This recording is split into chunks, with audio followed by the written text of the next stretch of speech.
Oh, the wasp nest.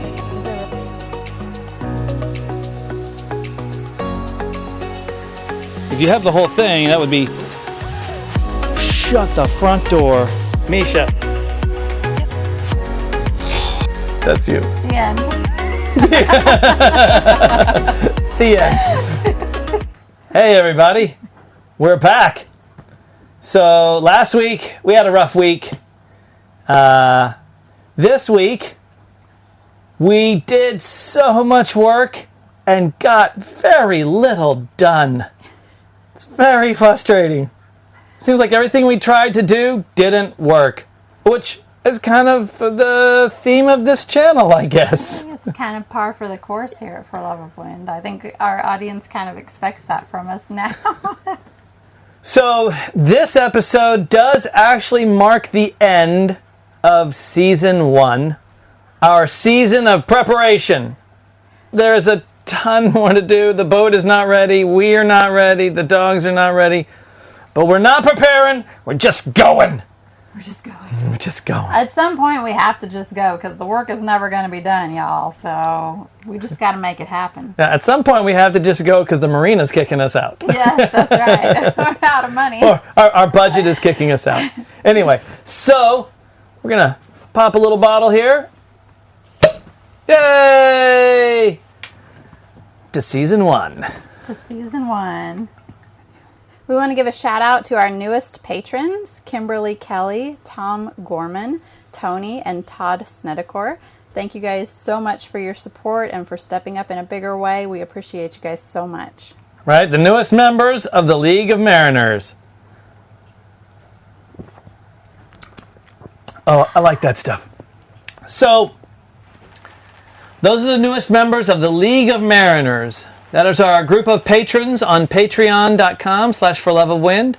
They get to vote on our destinations, and they get insider information and extra footage. We upload 360 photos to our closed Facebook group that they have access to. So if you're interested in more of a active role and direct support, patreon.com/forloveofwind. I also want to give a toast. We don't do this every time, but to all of you guys, right? Everybody watching, everybody with all of the comments, all of the support. When we get disappointed or down or, just having a rough week. A lot of those. Yeah, literally, we turn to the comments you guys leave, and it keeps us going. So, it really does. Here's to you guys. You made it happen as much as anybody else. Man, I do love that stuff. That's pretty good, yeah. I say, cheap champagne. Who knew? So, if you saw the last one, we ended it with a very disappointing absolute death of all of our lithium batteries. We reached out to the manufacturer. Lots of people made lots of comments. We watched a whole bunch of YouTube videos. We had an entire bag of tricks. So we went to fix these batteries. Sort of. The continuing battery saga. We have 4 of these ampere time, which is now Li time. 190 amp hour, 12 volt batteries. And we think we solved why they're all dead, but they're all dead. And what we didn't know until working with the manufacturer and a whole bunch of you guys who commented on our last video, thank you so much. Lithiums have a BMS inside them, the battery management system. I knew that. That regulates temperature and will disconnect them and stuff like that. But when they get dead, it disconnects itself to protect the cells so they don't get too dead. And then will only reconnect when you start to charge them. You have to activate them, jump start them. But the chargers that we use are smart chargers, and when they don't detect any battery, they don't put out any voltage, any current. So as you can see, I got some scrap wire plumbed into the positive on this one, and I've got this half-watt LED puck that you can light with literally anything, 12 volt. So you can see when I touch these wires together, there's just a faint flicker, briefly, and that's probably just residual charge in the BMS. But right now this thing is disconnected. There's not enough coming out of these terminals to even give a tenth of an amp to this light. So what we're going to do is we're going to put all these back on the charger. We watched some videos that said we can actually do them as a bank. We'll see. I'm going to test that theory. You're going to test it along with me. We'll put all of the 4 batteries back in the bank. We will hook up the cables to the batteries. That should give them a consistent voltage that will turn all the BMSs back on. When that happens, our charger should detect that and start charging. It should be that simple. We'll find out. I may have to do the batteries one at a time. If that's the case, then we'll do that as well. But the first thing we're going to do is try them it's a parallel bank. You can't do them in series. Obviously, that'd be the wrong voltage. Parallel bank, 12-volt jumper cables. Let's hit it. All the batteries are back in their bank. 4 batteries in parallel, all on equal length cables going to a Victron bus bar, 1000 amp bus bar, and then through 4/0 gauge cables to our charger. So now we're going to hook up our little jumper cables. Hopefully, it's this simple. I'm optimistic. The guy that we watched on YouTube had the exact same inverter and the exact same battery, ampere time. So it's on. I'm going to put this on and see what happens. Oh boy, here we go.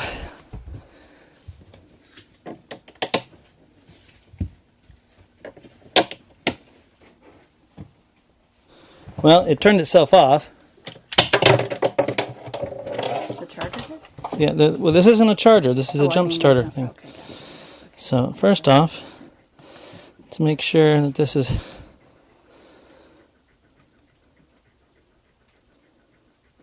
It's throwing 15, yeah.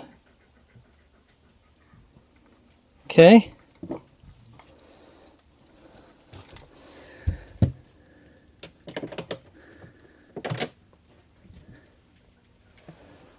Let's try and maybe take them out of the battery bank and see what happens. Okay. That will be the next step. And now that turned itself off. So let's put this one back. So now we only have 1 battery.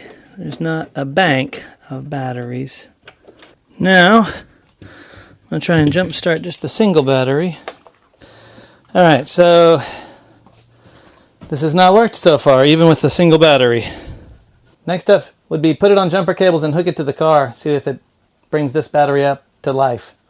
You want to go try that? Okay. Alright. As an experiment, we're just going to hook this to a running car. Just to see if just a straight plain car alternator will put the juice to it. So I can't tell if it's charging. It's not like, oh yay, I'm now charging. But we're going to give this about 5 minutes on the car. And then I'm going to come back with a voltmeter, disconnect everything, and see if we actually have power. So we have tried all the tricks. The manufacturer's tip, which does not work the way the manufacturer says, but that does seem to almost work, so we're trying it in an extended capacity. More on that later. We're in Florida, and there's these osprey, right? They're like water hawks. They land on your windbird and sit there and spin. Almost exclusively, they land on the windbird. Yeah. I don't know why. They can't find a sturdier place to sit, and I don't know how heavy they are, but they do put some weight on that teeny tiny little arrow that's supposed to spin freely. Our anchor light does not work. Our anchor light does not work because I think it's been exposed to too much weather. It's exposed to too much weather because one day we came to the boat and the little dome of glass or plastic that wraps over it had literally, it was half of it laying on the deck. So I assume one of those osprey tried to stand on it and knocked it off. So we had to go up and fix that. Sort of. I am at the second spreader. Great, okay. Ready? Yeah. Here it is. Alrighty.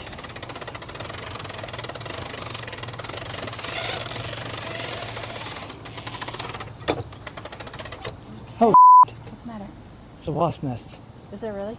Yeah. Do you need to come down?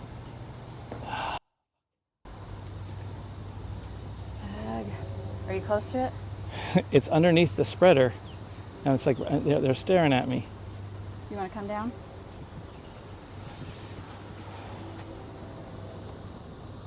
Got almost all the way up, got to the top spreader, and right underneath the top spreader, it's a big wasp nest. So Mesha's got me hanging right, here. And I'm like, trying to keep my face back so that she could lower me back down. When you're doing 2 lines, right, it's just not as fast to go up and down. So before we go back up, we need to go get a thing of bug spray so that I can kill the wasps and then make it to the top and do this. So yay, let's go get some bug spray. Yes, right? Okay.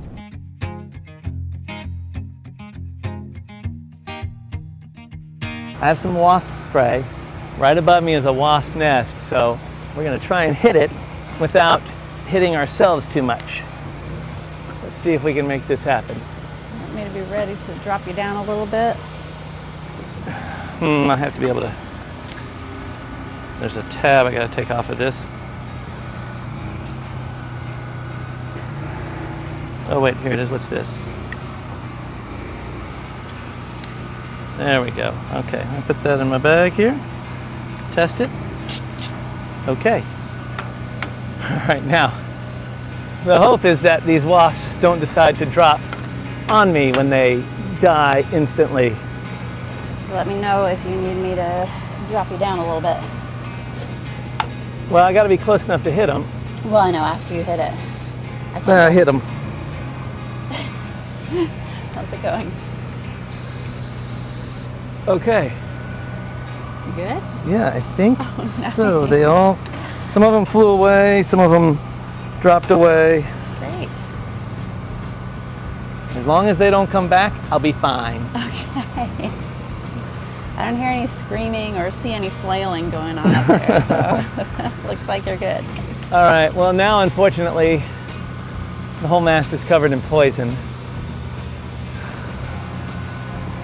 And it's dripping on me. I don't know if this stuff's good for you or not. Do you want to come back down and and wash it off? Should have brought a rag. That would have been nice. I didn't think about that. I didn't think about that either. You want to come down? Doesn't take anything. No, let's go ahead and continue on. I'll just try and keep myself off and with my toes until I get to the pole. So Okay. up we go. Okay, you ready? Yep. All right, here we go.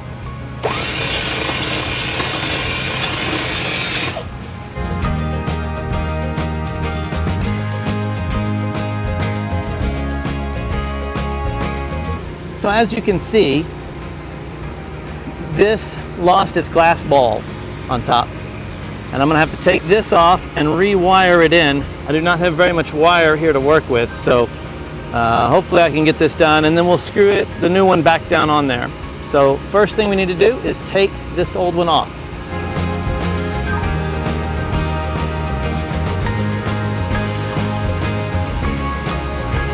So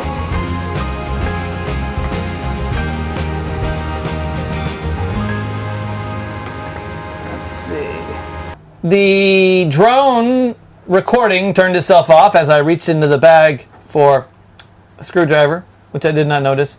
But that's irrelevant because I was unable to get the screws out of the mast. I think they're seized into the mast. I could not get the anchor light out. This is a problem. I'm going to have to fix that anchor light. I don't want to. I started to strip heads. I don't want to do that. I really need them to stay in there. I don't want to have to pull the mast down. We have a new light. I may end up just putting a giant ball of 5200 on top of the old light and sticking it down. Ratchet strap it in place. Yeah. Oh, zip straps might do it. Yeah. There's some screws that hold the old light down, and I just, like, I cranked on them with a ratchet with a Phillips head. They're Phillips head screws. They're stainless steel, but they're bound into that mast. So without drilling them out, I don't know what to do. Got any suggestions? Please put them in the comments below. Flow is a cutter-rigged sailboat with an inner forestay. When we bought the boat, the owner had just purchased a brand new hank-on inner staysail, but we have not had an opportunity to try that yet because that cable won't attach to the boat right now. The quick disconnect for that inner forestay would not tighten the cable and hold it in place. So we needed to fix that. Sort of. So Flow is a cutter-rigged boat, and we have an inner forestay. Unfortunately, if you come up here, our quick disconnect is bent pretty bad and is missing one of these screws. So when we bought the boat, it was like that, and because that screw is missing, you can see it's bent and come apart. I don't know where to get one of these screws. Maybe I'll find one, maybe I won't. You know, I could probably bend this back with a hammer or something like that. But for the time being, we need something to work now. This assembly is almost $1,000. So obviously not getting another one of those. So what we're going to try and do is just go to the Sailor's Exchange and get like another little turnbuckle assembly that we can pin this down in there briefly. So I can take this pin out and just get a couple of plates and a pin there, and then we can use this to tighten it up. So we're gonna measure the distance here to here right now. Obviously I have room to tighten, but I'm gonna measure that distance, and then I'm gonna go to see if we can get some stainless hardware for just standing rigging, just generic standing rigging, and affix this permanently. And then we'll try our hank-on sail on this and see what happens. So let's measure this first. So, and again, because I have adjustment, if I'm within a ½ inch, we should be pretty good. And it looks to be about 6 inches from the center of this to the center of that. Let's go see if we can find that equipment.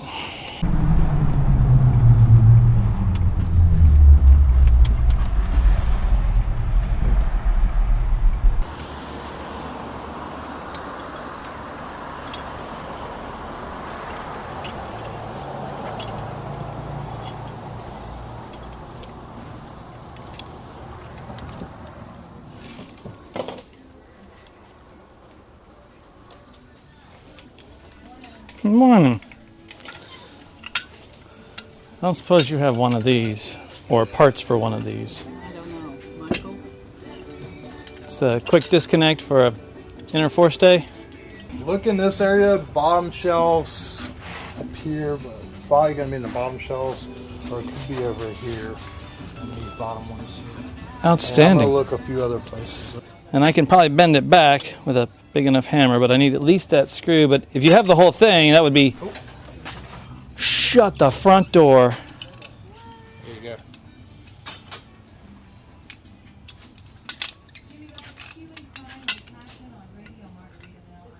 Heck yeah. How much you want for that? $75. Let's do it. Winner, winner, chicken dinner. On our inner forestay for the cutter rig, this is pinned to the deck, and this is attached to the cable. So this will loosen it so that you can pull the pin out and remove this, or pull the pin up here and remove this very easily. And then you tighten it, and it will tighten that cable down, and then you can use it as a sail. This one obviously is bent here, and it's bent because it has actually lost one of the pins. So when it was pulling, it was only pulling on one side and bent open. These are very expensive. So we went to the local Sailor Exchange to try and get either a new screw pin for here, and I could just like take a hammer and try and bend this back. I know it's thick, but I might be able to do it. Or see if they had maybe like a turnbuckle or something like that I could get that was about approximately the same length so that we could replace it. However, the local sailor exchange had one. Can you believe it? So I'm so excited. This is absolutely amazing. It's epic. We got another one, and we didn't have to pay $900, $800, whatever it was. This was like $75. So, man, we're so excited. We're going to go put this in and put it on our Hank on sale and test it out. So let's go do that. So I'm still very confident we can fix that. I just need to have one more pin shaved a little.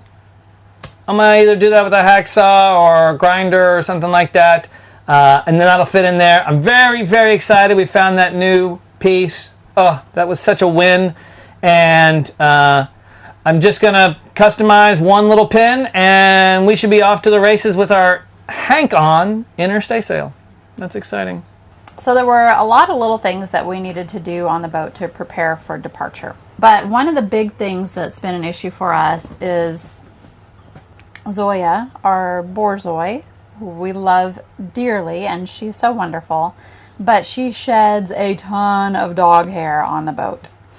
So we have fought with it, and we finally made the decision, and I'm probably going to get some hate for this. I totally get it.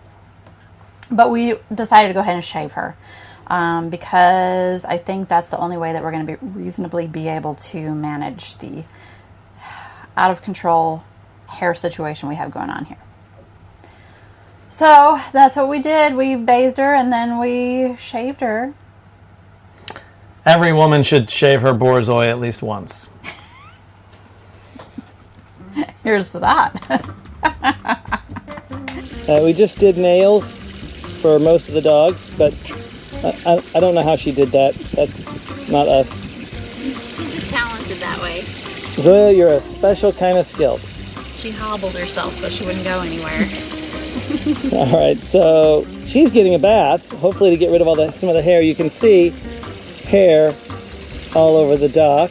Pretty horrible. So Mesha's going to bathe the dog, and hopefully when we're done and she's dry, she'll be like a Mexican hairless Russian wolfhound. This is typically very exposed. We're having a very, very high tide right now, and the whole marsh area, actually that's very high tide.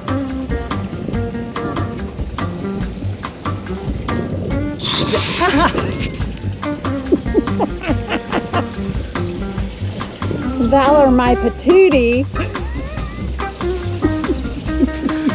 Can I see the hose for a minute? No, you may not. Just a little bit. It's time for a dog bath. Okay. We're going to get her back.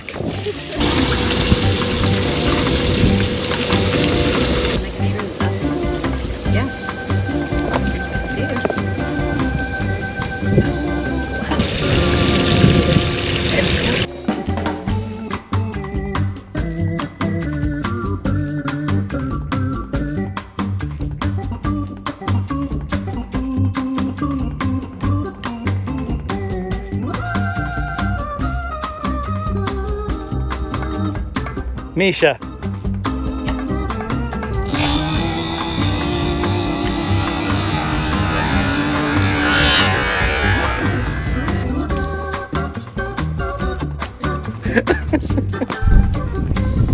Hey guys, I'm doing something today that I swore I was never gonna do. I'm giving Zoya a haircut. About every 9 months or so, she blows out her entire coat and starts all over again fresh. And she's kind of in that process right now, and she's losing hair all over the place. And the boat's a mess, and it's driving Mama a little bit crazy. So it's time to keep it simple. We're gonna shave it off. Yeah, we're gonna do a haircut today. Let's see how it goes.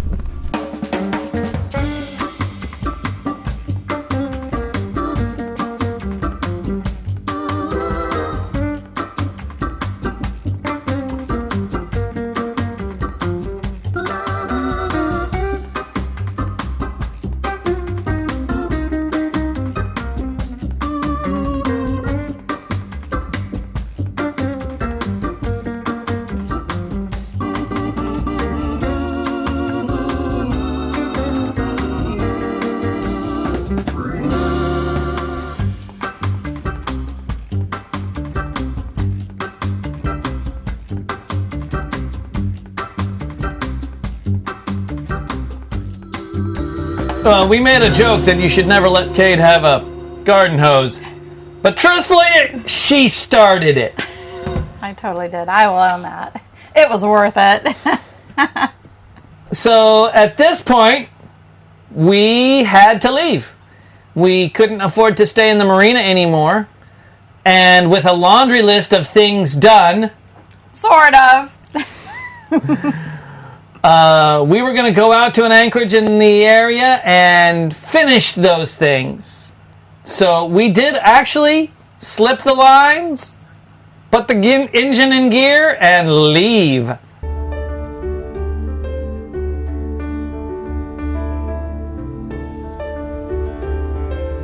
It's leaving day. Yay! Once again. We are actually getting off the dock today, hopefully for the last time. Just filling up water tanks. We put the little filter on the end of it so that when we're filling up, we fill it up with filtered water. We still drink from a better filter, but you want the cleanest water possible. But it's like, what, 6:45 in the morning? Almost 7? Yeah, about 7. Yeah, we're gonna wait till slack tide when there's no current in the river and start season 2 of the journey. So we are leaving the dock today. We are now gone. Are we the dearly departed? Does that make us the dearly departed now? You know what? The hardest part of going anywhere is throwing off the lines, right? So That's right. We have done that. We're sitting at Anchorage as we speak. So yeah, join us next week. We'll give you all the dirty details and cost breakdown for everything we've done for the last year to get ready for long-term cruising. And then we'll tell you where we are long-term cruising. Mesha has a blog every Wednesday that gives you many more details about this journey, starting at the beginning. She's gone all the way back to when we were buying the boat and telling you all of the gory details that you don't get in the videos. So check that out on our website, forloveofwind.com. It's got info about us and the deck hounds and the boat, and you can join the League of Mariners, all at forloveofwind.com. Thank you guys so much for watching. As always, don't forget to like, comment, and subscribe. Ring that notification bell and follow us on social media. And check us out on Patreon, patreon.com/forloveofwind. See you guys next time. Bye. Oh, excuse me. Okay, let's try this again.